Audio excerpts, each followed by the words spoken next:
નમસ્કાર વિદ્યાર્થી મિત્રો, આગળ આપણે સ્વાધ્યાય 2.2ના દાખલા નંબર 1 અને 2ની ચર્ચા કર્યા બાદ હવે આપણે કરીશું દાખલા નંબર 3 અને 4ની ચર્ચા. ચાલો વિદ્યાર્થી મિત્રો, અહીં આપેલ છે 6x² -3 -7x. પરંતુ વિદ્યાર્થી મિત્રો, આપણે જાણીએ છીએ કે બહુપદીનું વ્યાપક સ્વરૂપ શું થાય? x² + bx + c. તો વિદ્યાર્થી મિત્રો, વ્યાપક સ્વરૂપ ઉપરથી આપણે વિચારી શકાય કે અહીં બીજા નંબરમાં x વાળું પદ આવવું જરૂરી છે અને ત્યાર પછી અચળ પદ આવે. તો વિદ્યાર્થી મિત્રો, આ બહુપદીને આપણે પ્રથમ વ્યાપક સ્વરૂપ પ્રમાણે ગોઠવતા 6x² -7x -3. વિદ્યાર્થી મિત્રો, બહુપદી ગોઠવી રહ્યા બાદ હવે આપણે દાખલા નંબર 1 અને 2ની જે રીતે ચર્ચા કરી હતી તે જ રીતે આપણે ચર્ચા કરીશું. પ્રથમ આપણે શું કરીશું? 6 ગુણકો વિશે લખીશું. 6 × 3. વિદ્યાર્થી મિત્રો, બંનેનો ગુણાકાર થશે 18. ત્યાર પછી આપણે શું કરતા? 18 કયા ઘડિયામાં આવશે? તો કે 18 × 1 = 18, 2 × 9 = 18, 3 × 6 = 18 અને 6 × 3 = 18 અને 9 × 2 = 18. વિદ્યાર્થી મિત્રો, 18 આટલા ઘડિયાની અંદર આવશે. ત્યારબાદ આપણે શું કરતા કે આ બંનેનો સરવાળો કાં તો બાદબાકી -7x થવું જરૂરી છે. તો પ્રથમ જોઈએ 18 ને 1 19, સરવાળો 19 મળે, -7 નથી મળતો. 18માંથી 1 જાય તો જવાબ મળશે 17, તે પણ -7x જવાબ મળતો નથી. ત્યારબાદ આપણે ચર્ચા કરીશું એના પછીનું કે 2 × 9 = 18. તો 2 × 9 = 18 તો થશે, પરંતુ 9માંથી 2 બાદ કરતાં પણ 7 મળે છે. પરંતુ આપણે જવાબ લાવવાનો માઇનસમાં, તો 2માંથી 9 બાદ કરતાં જવાબ મળશે -7. ચાલો વિદ્યાર્થી મિત્રો, હવે આપણે લખતા 6x² + 2x - 7x 2x - 7x. પરંતુ જો વિદ્યાર્થી મિત્રો આપણે અહીંયા વત્તા ઓછા થઈ જાય એટલા માટે આપણે તો લાવવાના કેટલા છે? -7x. તો આપણે શું લખીશું અહીં? 2x - 9x -3. ચલો વિદ્યાર્થી મિત્રો, બહુપદીના 3 પદોમાંથી 4 પદોની અંદર વિભાજન કર્યા બાદ આપણે કરીશું બે પદોની જોડી બનાવીશું. પ્રથમ 6x² + 2x માંથી કોમન વસ્તુ આપણે કાઢીશું. તો વિદ્યાર્થી મિત્રો, 2 × 3 એટલે 6, x × x એટલે x².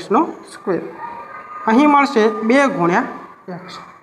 ત્યારબાદ આપણે જોઈશું બંનેની અંદર કોમન વસ્તુ આપણે શું કરશું? કાઢી દઈશું. બંનેની અંદર કોમન વસ્તુ નીકળશે 2x. 6ની અંદરથી શું મળશે આપણને? વધેલું 3x પ્લસના પ્લસ. 2xમાં કંઈ જ વધતું નથી, કંઈ જ ન વધતું હોય તો 1 આપણે લખવાનું રહેશે. ત્યારબાદ આ બંને પદોની અંદરથી સામાન્ય કાઢીશું. 3 × 3 9 અને x નો x. ત્યારબાદ આપણે જોઈશું 3માં કે 3 × 1 = 3. બંનેમાં કોમન વસ્તુ નીકળશે 3 3. ચાલો 3 લખીશું. ત્યારબાદ 9x વાળામાં પદમાં શું વધશે? બાકી 3x. અને અહીંયા વત્તા હશે તો અહીં વત્તા આપણે મૂકી દેવાનું અને આમાંથી કોમન વધશે. ત્યારબાદ આપણે શું કરીશું? બંનેમાં એક જેવું પદ આપણે શું કરીશું? કોમન કાઢીશું. 3x + 1 ને વધેલું પદ મળશે 2x - 3. ત્યારબાદ આપણે બહુપદીના શૂન્ય શોધવા માટે 3x + 1 = 0 લઈશું અને 2x - 3 = 0 લઈશું. +3 બરાબરની પેલી બાજુ જઈએ તો શું થાય? -1 મળશે. તેવી જ રીતે -3 બરાબરની પેલી બાજુ જશે તો +3 મળશે. 3 અહીં x સાથે ગુણાકારમાં, તો બરાબરની પેલી બાજુ જાય તો શું મળશે? ભાગાકારમાં. તેવી જ રીતે 2 અહીં ગુણાકારમાં છે તો આ બાજુ આવે તો ભાગાકારમાં.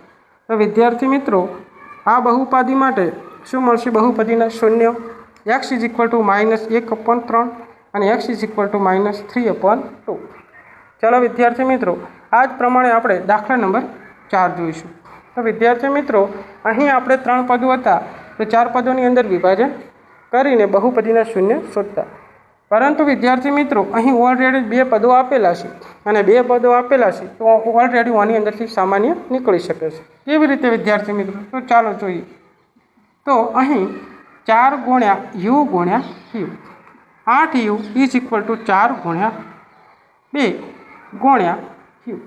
વિદ્યાર્થી મિત્રો બંનેની અંદરથી કોમન નીકળશે 4, તો આની અંદરથી બાકી રહેશે બંનેની અંદરથી નીકળશે 4u, તો 4u લખી દઈશું।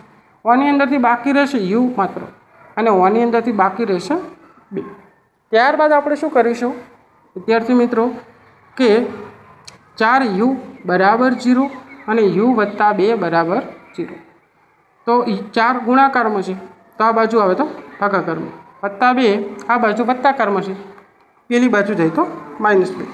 તો વિદ્યાર્થી મિત્રો 0 ભાગ્યા 2 એટલે 0 મળશે, અને બીજું એક શૂન્ય મળશે u બરાબર -2। તો આ દાખલાની અંદર વિદ્યાર્થી મિત્રો શૂન્ય કયા મળશે? u બરાબર 0 અને u બરાબર -2। વિદ્યાર્થી મિત્રો અમારો વિડીયો જો સારો લાગતો હોય તો શેર કરો અને આ ચેનલને સબસ્ક્રાઈબ કરો। જય હિન્દ વિદ્યાર્થી મિત્રો।